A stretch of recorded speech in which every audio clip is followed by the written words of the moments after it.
열불이라는 제목으로 말씀을 나누고자 합니다. 눈에 보이는 게 다가 아니다. 이게 참 절대적인 진리의 말이죠. 눈에 보이는 게 다가 아니다. 육체적인 눈으로 보는 세상 뒤에는 영의 눈으로만 볼 수 있는 영적인 세계가 있습니다. 사탄은 자꾸만 눈에 보이는 것이 전부인 것처럼 우리를 자꾸 미혹해요. 그래서 이 땅에 보이는 것만을 위해서 살게끔 우리를 몰아갑니다. 그러나 하나님은 우리에게 끊임없이 영의 눈을 떠서 세상 배후에 역사하고 있는 어둠의 실체를 보기를 원하시죠. 우리가 지금 보고 있는 요한계시록 27장은 하나님의 자녀들로 하여금 세상 권세 뒤에 있는 그 뒤에서 움직이는 악한 사탄의 권세의 실체, 그 실체를 깨닫기를 원하시고 그것을 깨닫게 해주시는 말씀입니다. 17장의 이 말씀은 굉장히 난해하고 어려운 말씀 중에 하나예요. 참 여러 학자들이 이 본문을 여러 다방면으로 해석하지만 정확하게 짐승의 7머리가 뭐냐, 10뿔이 뭐냐 정확하게 말할 수는 없습니다. 그렇지만 지난주에 말씀드린 대로 7머리, 7왕 그 부분에 대해서 말씀드릴 때 네로 핍박 이후로 초대교회 많은 성도들에게 어떤 이야기를 해주고 싶었느냐면 이제 고난의 끝이 왔다. 끝물이다. 그렇지만 아직 하나가 남아있다. 그러니 마지막 핍박을 조심하라. 근신하라. 깨어있어라. 이게 이제 지난주에 말씀드렸던 내용입니다. 오늘 본문에서 이 짐승에 대해서 소개를 하는데 그 등장하는 부분이 오늘 12절을 보시면은 짐승의 뭐에 대해서 얘기를 하고 있습니까? 10뿔에 대한 이야기를 하고 있습니다. 우리 12절을 다시 한번 읽어보겠습니다. 12절 시작. 내가 보던 10뿔은 10왕이니 아직 나라를 얻지 못하였으나 다만 짐승과 더불어 임금처럼 한동안 권세를 받으리라. 여러분 뿔이라는 것은 뭘 상징한다고 말씀드렸습니까? 권세, 그죠? 권세를 상징한다고 말씀드렸어요. 그러면 열이라는 숫자, 이 10의 숫자의 상징적인 의미는 뭘까요? 완전 숫자입니다. 이 10도. 그래서 10개의 뿔이다라고 이야기할 때는 절대 권세를 가진 자들이다라는 의미가 들어있는 겁니다. 자, 그런데 이 10뿔은 짐승의 동료이자 행동대장입니다. 어떻게 보면은 장차 짐승에게 복종하게 될 세상의 모든 정치적인 세력을 상징한다라고 볼 수가 있습니다. 그런데 여기서 12절에서 얘기하는 바는 뭐냐면 이 10뿔은 10왕인데 아직 나라를 얻지 못했다라고 얘기하고 있어요. 나라를 얻지 못했다라는 얘기는 뭐냐면 아직 왕은 되지 못했다. 짐승으로부터 어떻게 보면 임금 같은 권세를 받기는 했지만 아직 왕은 아니다. 이런 얘기입니다. 그러면 이 10뿔이 의미하는 바는 뭘까? 우리가 지난주에 7왕은 뭘 가리킨다고 말씀드렸어요? 로마의 황제를 가리킨다고 말씀을 드렸죠. 그러면 이 10뿔은 로마의 왕은 아닐 겁니다. 황제는 아니에요. 그런데 짐승으로부터 권세를 받아서 온 지방에서 왕과 권세를 부리고 있는 자들, 그들을 누구일까? 바로 지방의 토속자들, 지방의 실력자들을, 실권자들을 가리킨다. 그렇게 봅니다. 왜 그렇게 해석할 수 있느냐면 여러분 지금 요한계시록의 이 서신을 받고 있는 성도들은 누구입니까? 대부분 어디 성도들을 얘기하고 있죠? 소아시아에 있는 7교회의 성도들입니다. 자, 7교회, 소아시아에 있는 이 7교회들은 누구에 의해서 지금 통치를 받고 있을까요? 로마 황제가 다스리고는 있지만은 실제적인 그 권세를 행사하는 자들은 누구일까요? 직접적으로 로마 황제가 행사하는 건 아니잖아요. 누가 행사하겠어요? 지방의 왕과 같은 권세를 가지고 있는 지방 총독들입니다. 그러니까 지방 총독들에 의해서 지금 소아시아 7교회에 있는 모든 성도들이 고난을 받고 있는 거예요. 그래서 이 열불은 왕들은 아니고 로마 제국의 지방을 다스리고 있는 왕의 버금가는 권세를 가진 자들, 그들을 가리켜서 열불이라고 이야기하는 겁니다. 그래서 열불이라고 소개하는 이유는 모든 지역들의 왕의 권세가 미치지 않는 곳이 없다라는 거예요. 지금 짐승의 권세가 지금 10이라는 숫자, 그 상징적인 숫자가 완전한 권세를 의미하잖아요. 그러면은 이 열불이 짐승 완전한 권세를 가진 이 열불들이 집안 구석구석 안 미쳐지는 권세가 없다는 얘기예요.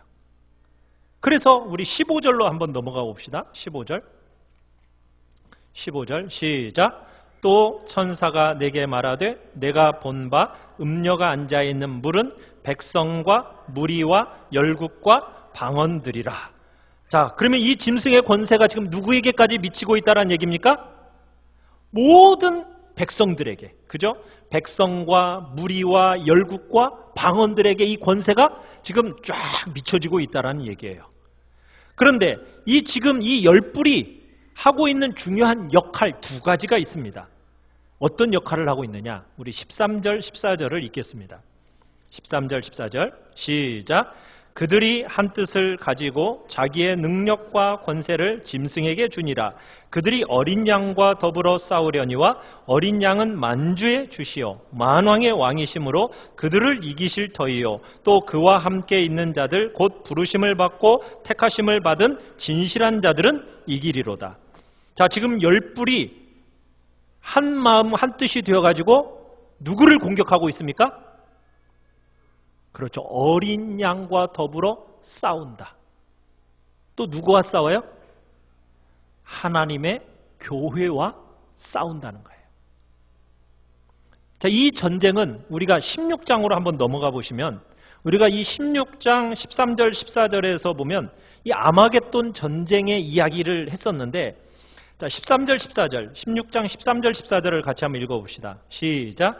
또 내가 보매 개구리 같은 새 더러운 영이 용의 입과 짐승의 입과 거짓 선지자의 입에서 나오니 그들은 귀신의 영이라. 이적을 행하여 온 천하 왕들에게 가서 하나님 곧 전능하신 이의 큰 날에 있을 전쟁을 위하여 그들을 모으더라. 지금 아마겟돈 전쟁, 이제 16절에 가보면 아마겟돈이라는 이야기가 나옵니다. 자, 이 아마겟돈 전쟁은 어떻게 해서 이 전 세계 사람들이 모여지느냐면 용의 입과 짐승의 입과 거짓 선지자의 입에서 개구리 같은 더러운 영이 나와서 온 영이 세상에 가서 무엇을 하고 있습니까? 속이는 거예요. 그죠?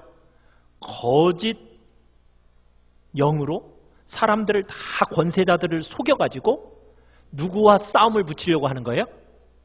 어린 양과 최후의 전쟁을 벌이도록 만드는 장면이 16장에서 얘기가 되었는데, 오늘 우리가 읽은 13절, 17장 13절, 14절에서도 지금 열불의 권세자들을 다 지금 모아가지고 한 뜻으로 결국 누구를 공격하고 있는 거예요?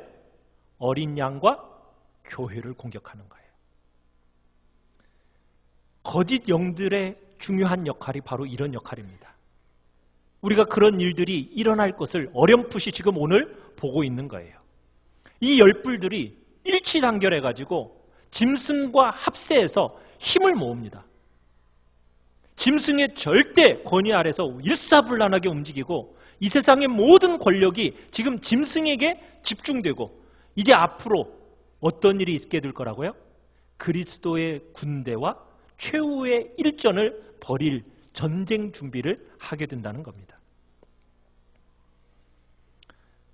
여러분, 마지막 이 세상의 모든 정치 세력과 문화 세력과 세상은 결국 누구를 향하여 나아가고 있어요?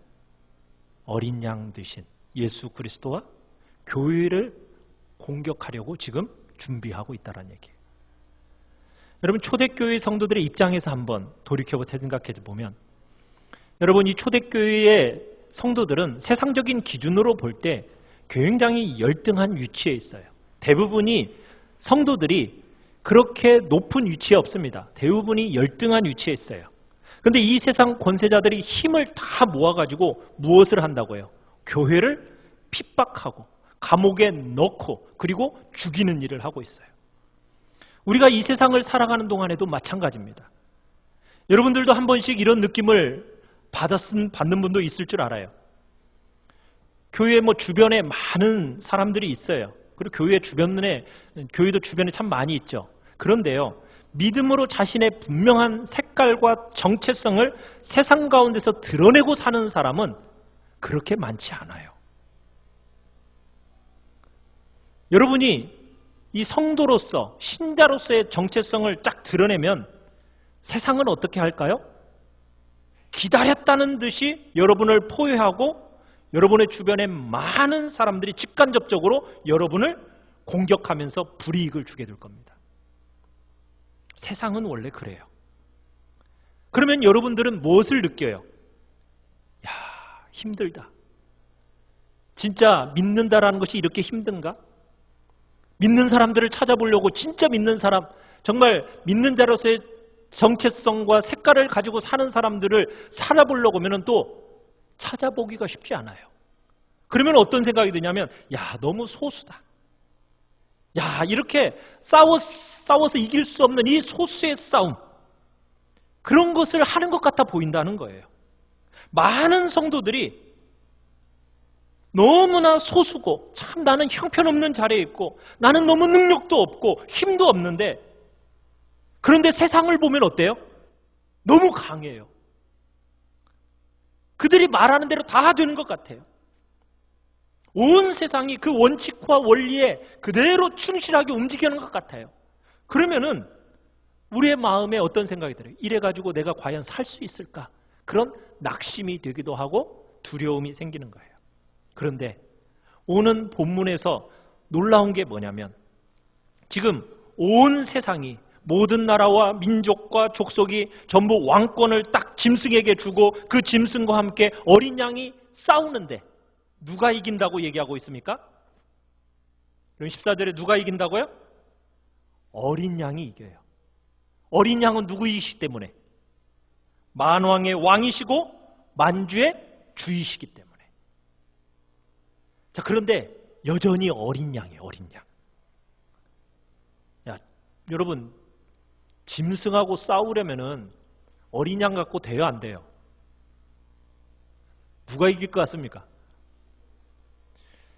짐승으로 싸우려면, 짐승과 싸우려면 더 무서운 짐승이 있어야 될 것 같지 않아요? 그렇지 않습니까? 그런데 주님은 여전히 놀랍게도 뭐로 계셔요? 어린 양으로 계신다는 거예요. 그런데 어린 양이신데도 불구하고 싸움에서 져요, 안 져요? 절대로 패하지 않아요. 여러분, 여기에 이 세상 성도들의 비밀이 숨어 있어요. 우리 성도들은 짐승 같은 세상하고 경쟁하고 싸웁니다. 그렇죠? 그러면 우리는 무슨 생각을 해요? 야, 저 무서운 짐승 같은 세상에서 내가 이기며 살려면은 우리가 어떤 존재가 돼야 된다는 생각이 우리의 마음속에 있죠? 내가 좀 강해야 되지 않을까? 7머리 10뿔 이런 짐승하고 싸우려면, 권세란 권세는 다 가지고 있고 힘이란 힘은 다 가지고 있는 저런 짐승 같은 세상과 싸우려면은 내가 그래도 저들보다 더 강해야 되고 힘이 있어야 되지 않을까라는 생각이 우리 안에 있어요. 그런데 주님은 뭐라고 말씀하시는 거예요? 무엇으로 싸운다고요? 어린 양으로 싸운다고. 어린 양으로. 여러분, 이 싸움이 불가능해 보이는 것 같지 않습니까? 이게 도무지 불가능해 보이는 싸움이잖아요. 그런데 놀라운 건 뭐라고요? 이 어린 양이 7머리 10뿔을 가진 짐승과 싸워서 어떻게 된다고요? 이긴다고요. 만왕의 왕이시고 만주의 주이시기 때문에 이긴다고요. 여러분, 이 싸움은 어린 양만의 싸움이 아니라고 그랬습니다. 자, 이 싸움에서 누가 또 이기느냐? 14절 하반절에 또 한번 읽어봅시다. 하반절에 또라는 부분. 시작. 또 그와 함께 있는 자들 곧 부르심을 받고 택하심을 받은 진실한 자들도 이기리로다. 누가 또 이깁니까? 주님과 함께 있는 자들. 그들은 누구예요? 성도들이에요. 성도들은 어린 양과 함께 있기 때문에 이 전쟁에서 반드시 승리할 수 있어요. 질 수가 없다라는 거예요. 여러분, 우리가 믿음으로 산다라는 것, 우리는 주로 이렇게 생각을 해요. 내가 믿음으로 살면 아마 하나님이 나를 강하게 만들어 주실 거야. 그죠? 하나님이 능력 있게 만들어 주실 거야. 근데 여러분, 믿어보니까 어때요? 강해졌습니까? 막 능력이 그냥 막 펄펄 나고 힘이 막 쏟아요? 지혜가 막 흘러 넘칩니까? 여러분 그러셔요? 믿어보니까? 별로 그런 것 같지 않죠? 더 약해진 것 같지 않아요? 몸도 약해지고 세월이 갈수록 어떻게 더 보잘것없어져 갔다는 느낌 들지 않아요? 우리가 삶을 살아가면서 믿음으로 서 있다고 생각하면 주로 그렇게 생각을 해요. 막 우리 안에 막 능력이 생겨가지고 내가 뭘 해보겠다 하면 막 바꾸고 뭔가가 그냥 될 거라고 우리는 주로 그렇게 생각을 하는데, 여러분 믿음으로 산다고 그렇게 되지 않습니다. 많은 경우에 더 잘 안 돼요. 갈수록 어떻게 보면 소망이 더 없어지는 것 같아요. 능력도 없고 내게서 무슨 선함을 찾는 것도 없고 하나님 앞에서 뭐 흡족하게만 할 만한 어떤 자격이 내 안에 많지 않다라는 것을 여러분 이렇게 신앙생활을 하면서 느끼지 않으셨어요? 그런데 대신에 우리에게 무엇이 있습니까? 무엇이 있어요? 우리 안에 예수님이 계셔요. 그죠? 나는 약하고 보잘것없는데 내 안에 누가 계신다고요? 예수님이 계셔요. 우리의 능력은 우리가 강해지는 게 아니에요. 우리의 능력은 어디에 있다고요? 어린 양이신 예수님께 있고 아무 능력도 없는데 그분이 우리와 함께 계시기에 우리는 능력이 있는 거예요. 예수 그리스도 그분이 능하기 때문에 우리가 능하게 되는 거예요. 우리는요 늘 넘어지고 늘 실패해요.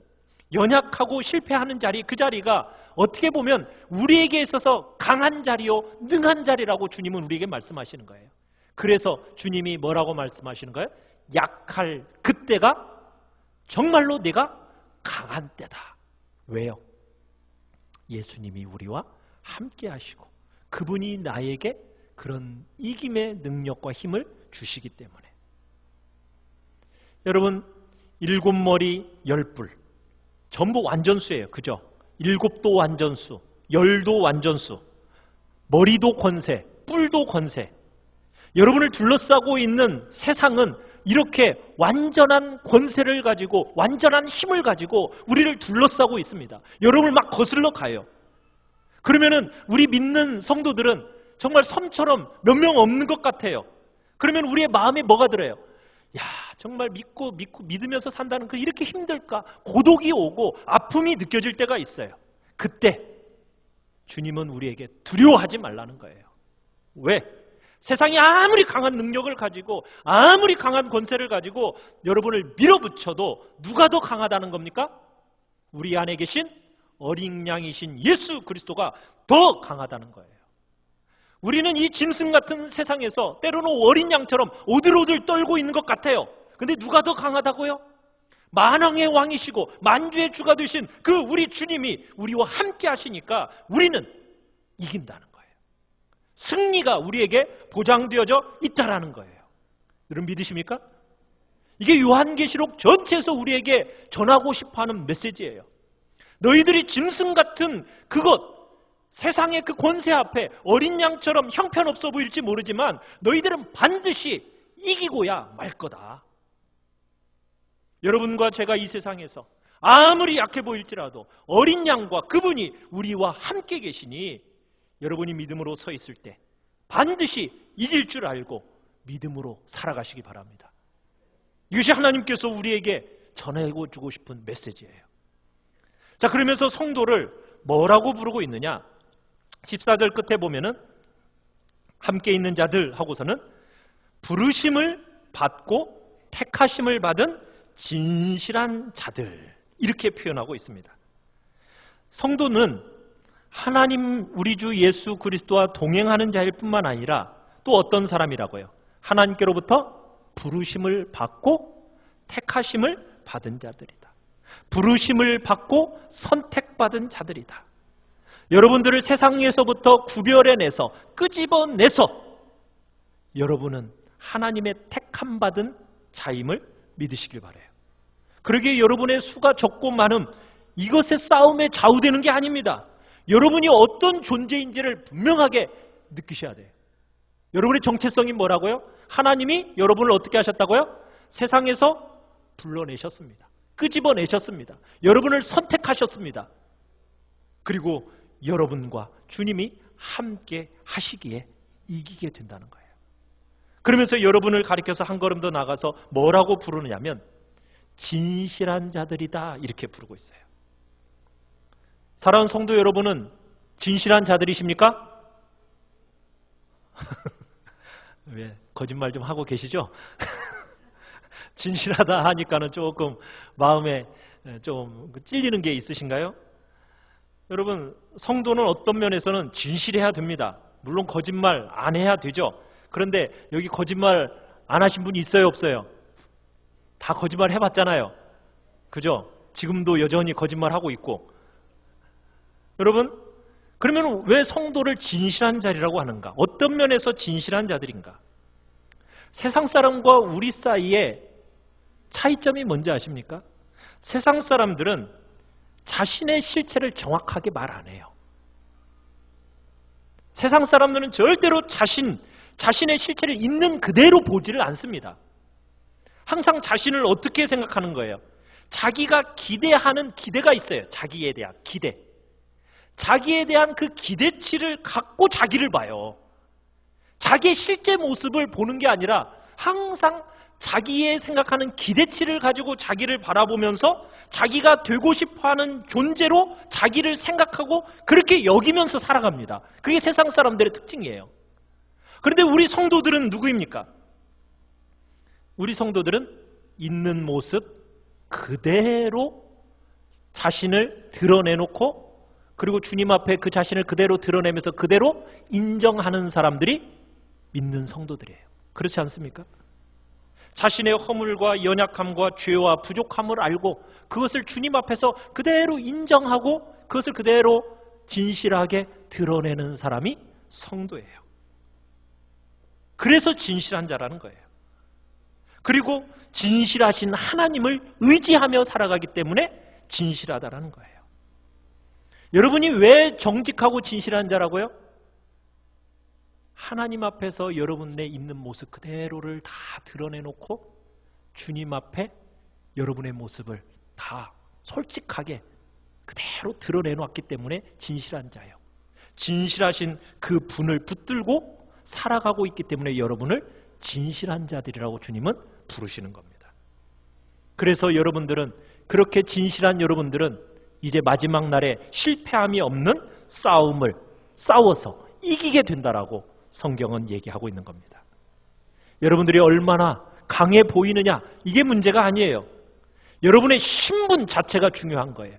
이 땅에서 열뿔과 일곱 머리를 가지고 무시무시한 짐승에게 전혀 패하지 않도록 여러분은 부름받은 존재요 선택받은 백성이라는 것을 여러분은 여러분의 정체성을 인정하시고 주님 앞에서 이 땅을 살아가시길 바랍니다. 그러면 절대로 이 세상의 싸움에서 지지 않습니다. 비록 여러분이 소수일지라도 여러분 질 수 없는 싸움을 싸운다라는 것을 여러분은 아시길 바랍니다. 자, 그런데 뜻밖의 한 이야기가 나와요.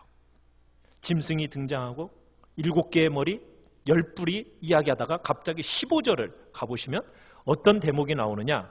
자, 우리 한번 읽어보겠습니다. 15절 16절입니다. 시작. 또 천사가 내게 말하되 내가 본 바 음녀가 앉아있는 물은 백성과 무리와 열국과 방언들이니라. 내가 본 바 이 열불과 짐승은 음녀를 미워하여 망하게 하고 벌거벗게 하고 그 살을 먹고 불로 아주 사르리라. 지금 짐승하고 음녀하고는 원래 어떤 사이였죠? 짐승을 타고 있는 게 음녀지 않습니까?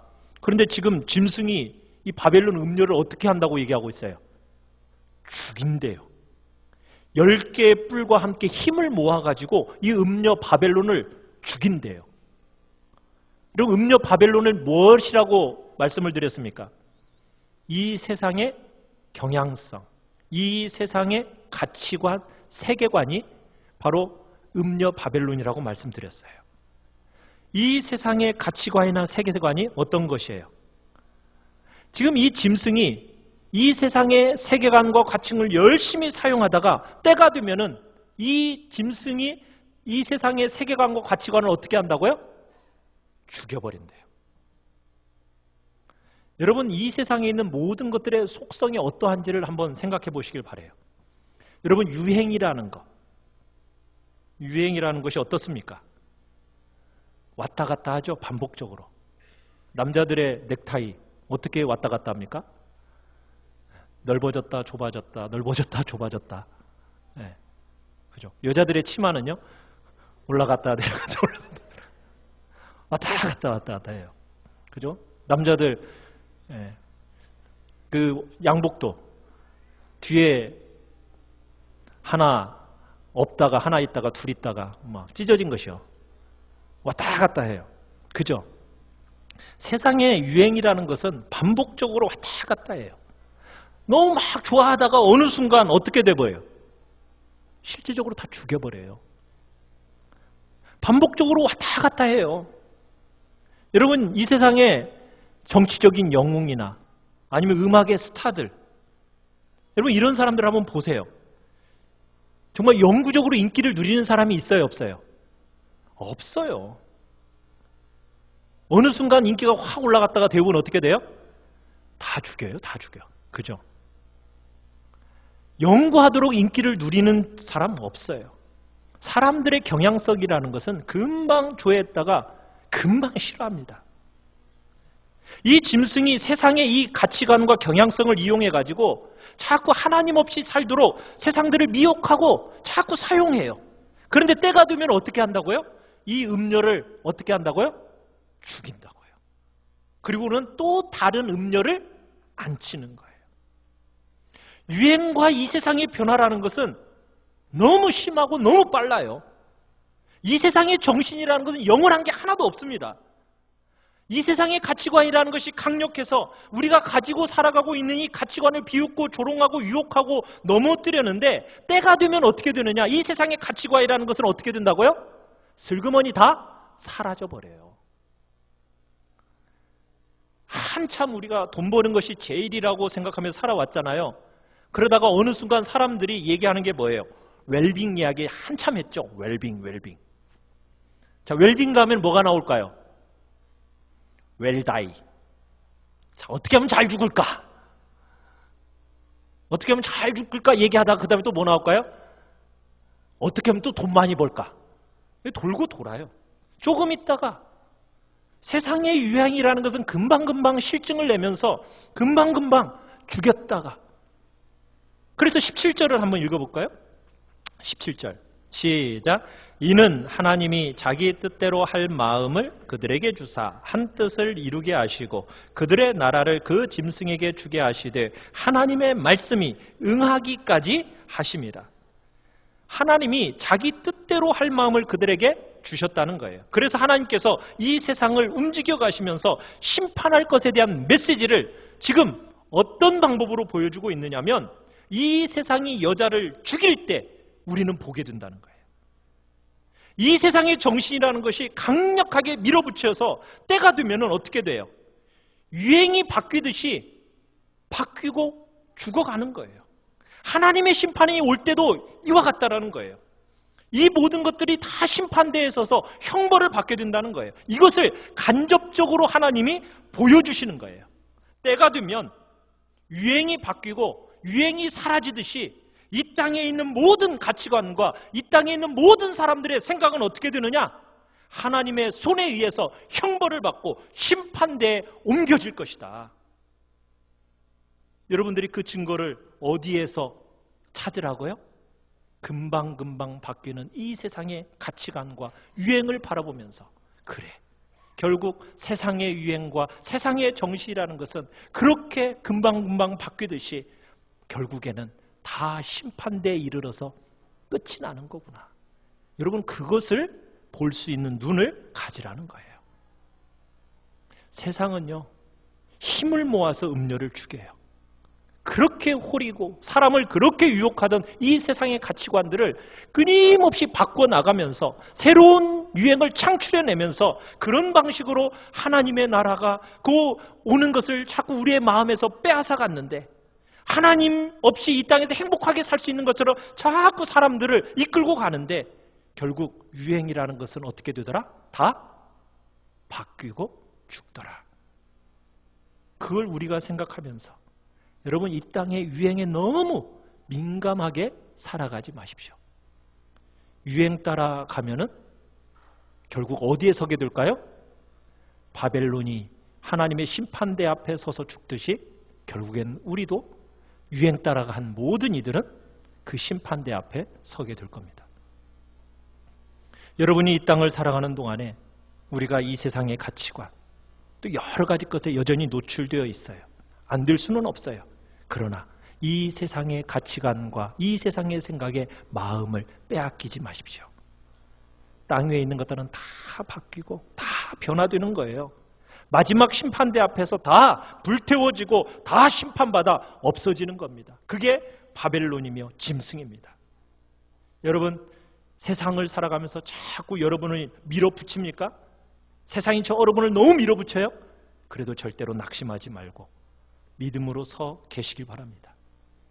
어린 양과 함께 있는 정말 진실된 하나님의 백성들은 이 땅에서 우리가 정말 봐야 할 것, 자신의 실체가 무엇인지를 알고 진실된 분을 붙드는 바로 그런 신실한 자들로 여러분들이 서 있기를 바랍니다.